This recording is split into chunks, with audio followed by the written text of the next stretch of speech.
7 डिसेंबरला आहे मार्गशीर्ष अंगुरथ संकष्ट चतुर्थी आणि खास गोष्ट म्हणजे ही 2025 मधील शेवटची संकष्टी असणार आहे।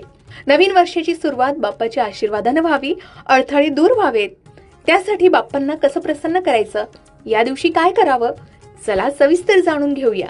हिंदू धर्मात प्रत्येक महिन्याच्या कृष्ण पक्षातील चतुर्थीला संकष्टी चतुर्थी साजरी केली जाते। गणपती बाप्पांना समर्पित ही संकष्ट चतुर्थी संकट हरणारी म्हणून ओळखली जाते। जेव्हा ही चतुर्थी शनिवार किंवा मंगळवार येते तेव्हा ती अधिक फलदायी मानली जाते। आता मार्गशीर्ष महिन्यातील संकष्टी चतुर्थी ही रविवारी येत आहे आणि ही वर्षाची शेवटची चतुर्थी असणार आहे आणि याला अंगुरथ संकष्टी या नावानं ओळखलं जाणार आहे। या दिवशी व्रत आणि पूजा केल्यानं गणपती बाप्पा भक्तांची सर्व संकट दूर करतात, त्यांना सुख समृद्धी आणि यश प्रदान करतात अशी श्रद्धा आहे। 7 डिसेंबरला रविवारी संकष्ट चतुर्थीला प्रारंभ होणार आहे सायंकाळी 6:24 तर ही तिथी 8 डिसेंबर रोजी दुपारी 4:03 समाप्त होणार आहे। 7 डिसेंबरलाच उदय तिथीनुसार संकष्ट चतुर्थीचं व्रत केलं जाणार आहे। या दिवशी चंद्रोदयाची वेळ रात्री 8:35 असेल।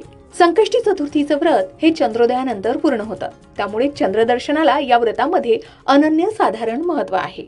संकष्ट चतुर्थीच्या दिवशी बाप्पांची पूजा आवर्जून केली जाते। या दिवशी ब्रह्ममुहूर्तावर उठावं, स्नान करून स्वच्छ वस्त्र परिधान करावीत, घरातील देवघर आणि पूजेची जागा स्वच्छ करावी, सूर्यदेवाला अर्घ्य अर्पण करावं।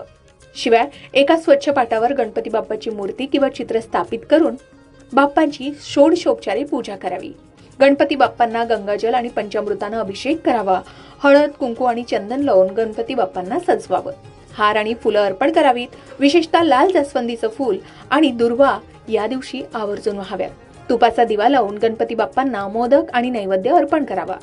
मोदक हे गणपती बाप्पांचे आवडते आहे, त्यामुळे या दिवशी गणपती बाप्पांना मोदक आणि लाडू याचा नैवेद्य दाखवावा। या दिवशी ओम गणेशाय नमः किंवा ओम वक्रतुंड महाकाय सूर्यकोटी समप्रभ निर्विघ्नं कुरु मे देव सर्व कार्येषु सर्वदा या मंत्राचा जप करावा। संकष्ट चतुर्थीची व्रतकथा वाचावी आणि गणपती बाप्पांची आरती करावी। दिवसभर उपवास करावा। हा उपवास सूर्योदयापासून तर चंद्रोदयापर्यंत असतो। आपण फळं, कंदमुळे, भाज्या किंवा साबुदाण्याची खिचडी असे सात्विक पदार्थ या दिवशी खाऊन उपवास करू शकता। संध्याकाळी चंद्रोदयापूर्वी पुन्हा श्री गणेशाची पूजा करावी। आधी सांगितल्याप्रमाणे संकष्ट चतुर्थीचं व्रत हे चंद्र दर्शनानंतर आणि चंद्राला अर्घ्य दिल्यानंतरच पूर्ण होतं, म्हणून चंद्रोदयाची वेळ ही खूप महत्त्वाची आहे। आधी सांगितल्याप्रमाणे 7 डिसेंबर रोजी रात्री 8:35 चंद्रोदयाची वेळ असणार आहे। चंद्रोदय झाल्यावर चंद्राला अर्घ्य द्यावं। चंद्रदेवाला धूप, दीप, तीळ आणि गूळ अर्पण करून आशीर्वाद घ्यावे। चंद्रदर्शन आणि पूजा झाल्यावर आपण सात्विक भोजन करून उपवास सोडू शकता। तर मार्गशीर्ष संकष्ट चतुर्थीला आपणही बाप्पांचं पूजन करून आपल्या आयुष्यातील सर्व संकट दूर होण्यास प्रार्थना करू शकता। आता ही अंगुरथ संकष्ट चतुर्थी आहे, या दिवशी काय करावं, तर या दिवशी विशेष उपाय आपण करू शकतो किंवा निर्जल उपवास सुद्धा आपण या दिवशी करू शकता। या दिवशी शक्य असल्यास गरजूंना दान करावं। अन्न, वस्त्र किंवा आर्थिक मदत केल्यानं पुण्य लाभतं असंही सांगितलं जातं। आता या दिवशी काय करू नये, तर उपवासाच्या काळात भात, पोळी, डाळी यांसारख्या धान्याचं सेवन करणं टाळावं। या पवित्र दिवशी कोणत्याही व्यक्तीशी कठोर बोलणं किंवा भांडणं टाळावं। मनात नकारात्मक विचार येऊ देऊ नये। मन शांत आणि सकारात्मक ठेवावं।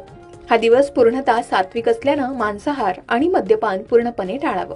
घरातील वडीलधाऱ्यांचा किंवा कोणत्याही व्यक्तीचा अनादर करू नये। सर्वांशी प्रेमानं वागावं। आता अंगुरथ संकष्ट चतुर्थी व्रत केल्यानं गणपती बाप्पा प्रसन्न कसे होतात आणि भक्तांना कोणते लाभ मिळतात, तर सर्व संकट आणि अडचणी दूर होतात, आरोग्य उत्तम राहतं आणि रोगराईपासून मुक्ती मिळते, मनोकामना पूर्ण होतात आणि इच्छित फलप्राप्ती होते, सुख, शांती आणि समृद्धी घरात नांदते, विद्यार्थ्यांना परीक्षेत यश मिळतं आणि व्यवसायात भरभराट होते। या दिवशी पूर्ण श्रद्धेनं आणि भक्तिभावानं गणपती बाप्पांची पूजा केल्यास नक्कीच तुमचंही जीवन सकारात्मक दिशेनं जाईल। शिवाय आधी सांगितल्याप्रमाणे 7 डिसेंबर रोजी येणारी मार्गशीर्ष संकष्ट चतुर्थी ही 2025 वर्षातील शेवटची संकष्ट चतुर्थी असणार आहे। असं मानलं जातं की वर्षाची शेवटची संकष्टी जशी पार पडते तसंच संपूर्ण नवीन वर्षाचं ऊर्जा चक्र बनतं। मग 2026चं वर्ष बाप्पाच्या कृपा, बुद्धी, समाधान आणि विघ्ननाशक शक्तीने चांगलं सुरू व्हावं, तर त्यासाठी बाप्पाला नक्की प्रसन्न करा। या छोट्याशा कृतीनं तुमचं पूर्ण वर्ष बदलू शकतं। तुम्ही सुद्धा संकष्ट चतुर्थीचं व्रत करता का? आणि तुम्हाला या दिवशी इच्छापूर्तीसाठी काही उपाय हवे असतील तर कमेंटमध्ये सांगा. त्याची योग्य माहिती देण्याचा प्रयत्न आम्ही नक्कीच करू. अशाच प्रकारे सणावारा संबंधित व्रतवैकल्य असतील, उपासना असतील, पूजाविधी संबंधित आणखी काही माहिती तुम्हाला हवी असेल, त्याचबरोबर वास्तुशास्त्र, ज्योतिषशास्त्र, अंकशास्त्र यांसारख्या विषयावर तुमच्या मनात काही शंका असतील तर त्या कमेंट बॉक्समध्ये नक्की विचारा. शिवाय तुम्हाला आणखीन कोणत्या विषयावरचे व्हिडिओ ऐकायला आवडतील ते सुद्धा कमेंट करून सांगा. या संबंधित संपूर्ण मार्गदर्शन तुमच्यापर्यंत पोहोचवण्याचा आमचा हा प्रयत्न आहे, तेव्हा कमेंट नक्की करा. अशाच प्रकारच्या माहितीपूर्ण व्हिडिओसाठी लोकमत भक्ती चॅनलला नक्की सबस्क्राईब करा आणि बेल आयकॉनला क्लिक करा, म्हणजे आमच्या नवनवीन व्हिडिओचं नोटिफिकेशन तुम्हाला मिळत राहील. तसेच योग्य आध्यात्मिक मार्गदर्शनासाठी लोकमत भक्तीच्या फेसबुक पेज आणि इन्स्टा पेजला लाईक आणि फॉलो करायला विसरू नका.